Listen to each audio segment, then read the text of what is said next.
first for local news. KOMO 4 News at 11. With Dan Lewis and Kathi Goertzen. Now, KOMO 4 News. Tonight, these rottweilers are locked up. Witnesses say the dogs attacked a 2-year-old boy at a Seattle playground. Good evening, I'm Dan Lewis. I'm Margo Myers in for Kathi Goertzen. The toddler is in critical condition at Harborview Medical Center tonight with dog bites to his head and face. KOMO Sharon Dennis talked with the dog's owner tonight. She joins us from the newsroom now with the latest. Sharon? Well, the Rottweiler's owner says his daughter was with the dogs when it happened. She told the child to stay away, but he wouldn't listen. His daughter says the boy kept running up to the dogs, and that's when the attack happened. The Rottweilers are now quarantined, their future uncertain. Hours earlier, the owner's teenage daughter took them to the schoolyard to play. I didn't actually see the attack, but I just seen my grandson, and I know how much pain that he was in. His grandson was bit in the head and face. Wesley Rhinesmith jumped in to help.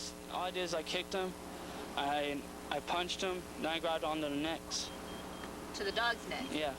His blood-stained shirt is proof of the violent attack. The dog's owner lives here. He doesn't want his face on camera, but says both Rottweilers are well-trained. But we socialized them, we've had them around kids, made sure that they've been around kids, and I'm real surprised at this attack. What are you going to do now? We're going to see the kid. The little boy that's bit. The Coates say at one time they ran a daycare out of their house, and the dogs never threatened the children. But tonight, a 2-year-old boy is in the hospital. Took a lot of courage what you did. Hey. Because I wasn't going to do it. The man who helped save the child says he feels differently about this playground. I wouldn't trust any of my kids around here. If I had any kids, I wouldn't trust them over here. Especially when they're like this. I never thought that it would be me, because I thought I was a good pet owner, you know, a very good pet owner. A pet owner coping with a dog attack that injured a 2-year-old boy.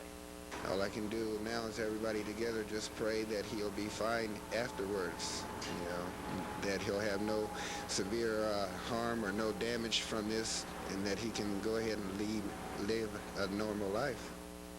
The child has been in surgery at Harborview now for at least 2 hours. He remains in critical condition. Meanwhile, the dogs will be quarantined for 10 days while Animal Control investigates. There is a leash law in Seattle. Dogs can only be off-leash unless it's in specific parks.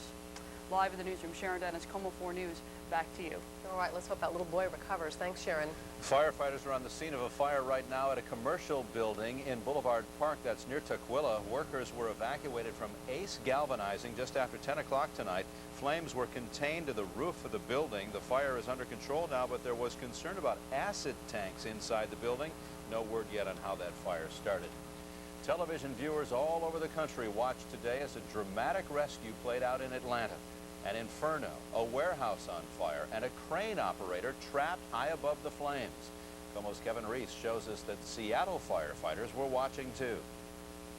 What we need right now is a helicopter or chopper that can come. Ira Sims was having a very bad day. That's him on top of a 10-story crane over a warehouse very much on fire. He couldn't climb